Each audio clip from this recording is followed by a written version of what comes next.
Donner vie à ses propres jouets est un des plus grands fantasmes de tout enfant, car aussi débordante soit l'imagination, elle se heurte nécessairement aux limites matérielles de ces petits bouts de plastique auxquels on voudrait faire vivre 1000 aventures. Aujourd'hui, on va s'intéresser à deux grands enfants originaires de Belgique qui ont réalisé ce fantasme de la plus belle des manières. Ils répondent au nom de Patard et Aubier et ce sont les créateurs de Panico Village, un chef-d'œuvre de l'animation faite maison. Vous l'avez des œufs? Hé, aïe! Hé, ça va aller, ouais? Est-ce que vous avez des œufs? Je crois bien qu'il me reste. Voilà. Mais je suis vraiment désolé, hein? Quelle connasse, cette vache! Oui, cheval. Panico Village n'est pas la première œuvre à exploiter l'idée géniale d'animer des jouets. On pense spontanément à la franchise de Pixar Toy Story ou encore au film L'Indien du placard, qui tous deux reposent sur le postulat suivant: que feraient nos jouets s'ils étaient vivants? Ces films ont pour point commun qu'ils gardent comme question centrale le rapport entre l'enfant et le jouet, contrairement à Panico Village qui lui efface l'être humain pour créer un univers singulier où ses personnages ont une vie indépendante. Ce sont certes des jouets, mais dans leur monde, ils n'existent pas en tant que tels. Plus récemment, le long métrage Lego La Grande Aventure avait une approche similaire, mais la comparaison s'arrête là, puisqu'il est à ranger dans la catégorie des super-productions avec un univers foisonnant et un storytelling hollywoodien. Tout le contraire de Panico Village, qui est une œuvre intime et modeste, dont la caractéristique principale est l'esthétique do-it-yourself. Une esthétique limitée en termes de possibilités, mais que les deux Belges vont réussir à transcender à la seule force d'un humour irrésistible. Hé, Dédé, lève-toi! Lève-toi, c'est papa! Hé, Dédé, lève-toi, allez, en avant! Bouge pas! Ah, quand même! Allez, Bénédicte, viens ça. Papa? Entendez-moi, je suis tout plein! Entendez-moi! Allez. Oh! L'aspect brut de décoffrage est ce qui marque en premier dans Panico Village. Et pour mieux comprendre ce parti pris atypique, il faut revenir sur le parcours de Vincent Patard et Stéphane Aubier. Les deux se rencontrent aux Beaux-Arts de Liège dans les années 80, puis intègrent ensemble l'École supérieure des arts visuels de la Cambre de Bruxelles, où ils vont créer leur premier film animé. Notamment l'emblématique Pic Pic et André Chaud, où on retrouve déjà cette frénésie burlesque et ce goût pour les héros improbables. On note d'ailleurs la présence des personnages de Cowboy et Cheval, qui seront réinterprétés dans Panico Village. Merci André. Ouais, une enclume.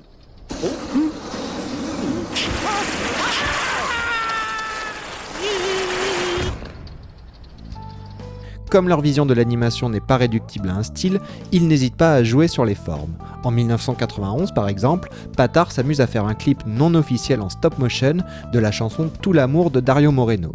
En 1993, en duo cette fois, ils poursuivent dans la stop motion mais cette fois en utilisant des collages pour l'excellente série Les Balthus. Mais leur expérimentation la plus audacieuse arrivera en 2002 avec Panico Village où ils décident d'animer de simples figurines trouvées en brocante, un cheval, un cow-boy, un indien ou encore quelques animaux de la ferme. Un casting qui donnera lieu à une série d'une saison comportant 20 épisodes d'environ 5 minutes et diffusée en France par Canal+.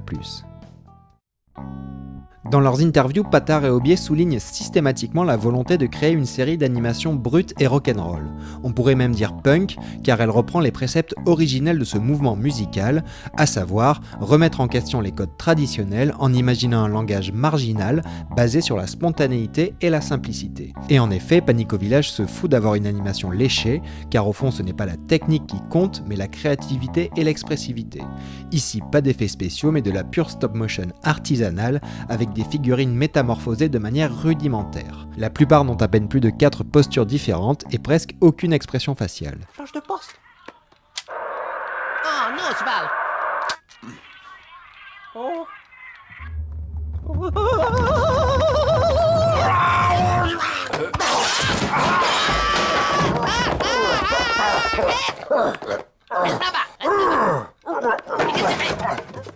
Attention, cheval!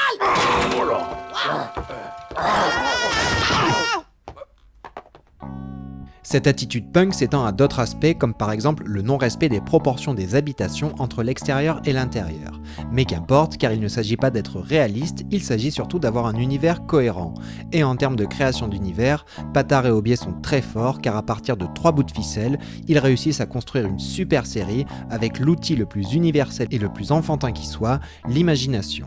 Une imagination débridée qui se niche aussi bien dans les détails que dans le ton global du cartoon.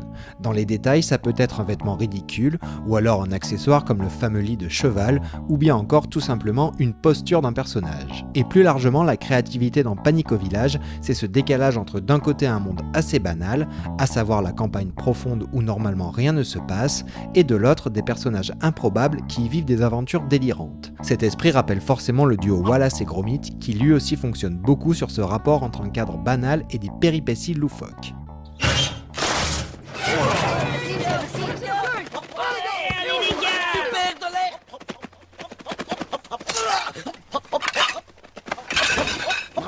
Mais qu'est-ce qu'ils font?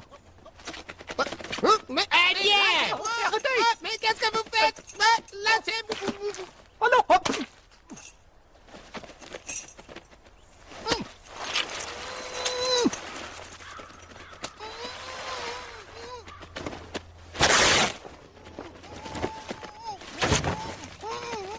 Allez les gars, tous au milieu!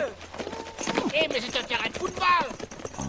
Tout ça nous amène à l'autre pilier de la série, son humour. Un humour fantaisiste qui mêle comique de situation et gags surréalistes. En effet, Panic au village n'est rien d'autre qu'une série comique, dans le sens classique du terme. Les scénarios sont secondaires, ou du moins ce ne sont qu'un prétexte pour mettre cheval, cow-boy et indien dans des situations folles. Un parti pris qui se ressent dès la conception des épisodes, que les deux Belges imaginent à partir de storyboard et non de script. La démarche rappelle quelqu'un qu'on avait évoqué ici même, John Kricfalusi de Ren et Stimpy, qui considère lui aussi que le storyboard est l'essence même du cartoon. Et cet art du gag repose bien sûr sur des personnages hauts en couleur. Les trois protagonistes se présentent comme une sorte de famille où Cheval serait le père et Cowboy et Indien les deux adolescents turbulents.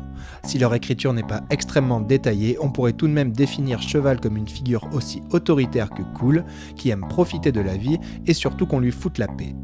Cowboy et Indien sont assez similaires, à ce détail près qu'on peut déceler chez Indien une certaine forme de fourberie qu'on ne retrouve pas chez le candide Cowboy. Les autres personnages récurrents sont tout aussi excellents, on pense évidemment à Steven et Janine, à Gendarme, à Facteur, à Cochon ou encore à l'ours, l'ennemi récurrent du trio. Non,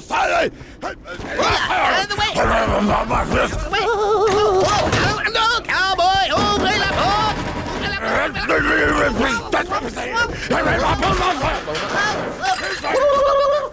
Ces héros par défaut vont également rester dans les esprits grâce à leur voix, interprétées par Patard et Aubier eux-mêmes ainsi que leurs amis. Des voix caractérisées par des accents belges ahurissants qui rendent le propos parfois presque inintelligible. Mais comme pour l'animation évoquée plus tôt, ce n'est pas la finalité qui compte mais la manière de faire, et ici on ne peut que rire devant ces intonations hystériques et ces dialogues improbables, à l'image du personnage de Steven, incarné avec panache par un Benoît Poelvoorde inoubliable. Mais quel dégât! Où est-ce qu'ils sont? Mais quel dégât! Mais qu'est-ce que... Ah vous voilà! Mais qu'est-ce qui s'est passé? Qu'est-ce que vous avez fait? Bon, j'appelle la police! Alors, j'arrive ici tout de suite! Ça va Steven, j'arrive tout de suite. Allez-vous-en, sale jeune pouilleux! Pour rien! Oh, allez, suivez-moi. Pourri, feignant! Après cette unique saison, Patard et Aubier n'ont pas lâché l'animation et encore moins Panic au village. En 2009, ils ont tenté l'aventure sur grand écran avec Panic au village le film qui a notamment été présenté à Cannes. Une très belle réussite qui a gardé l'esprit du cartoon tout en y apportant une histoire et une animation légèrement plus soignées. Et depuis, ils sortent de temps en temps des courts-métrages comme La bûche de Noël ou encore La rentrée des classes. Parallèlement, le duo a poursuivi son chemin à travers la grande famille de l'animation puisqu'il a participé à la réalisation de l'adaptation d'Ernest et Célestine qui a été nommée aux Oscars en 2014. Pour conclure, j'ai envie de citer cette phrase de Patard. Avec Panic au village, on a essayé de faire quelque chose de crétin mais jamais débile. Cette petite nuance est importante car elle résume parfaitement l'esprit de la série qui a fait souffler un vent de folie sur le monde de l'animation, tout en rappelant qu'on peut faire de belles choses avec les moyens du bord. Cela nous ramène encore une fois au punk, qui dans son ADN était pensé pour donner l'envie à n'importe qui de prendre une guitare et monter un groupe. Ici c'est presque pareil et je pense que Panic au village est d'abord une ode à la création et une œuvre importante pour s'émanciper des règles et des traditions.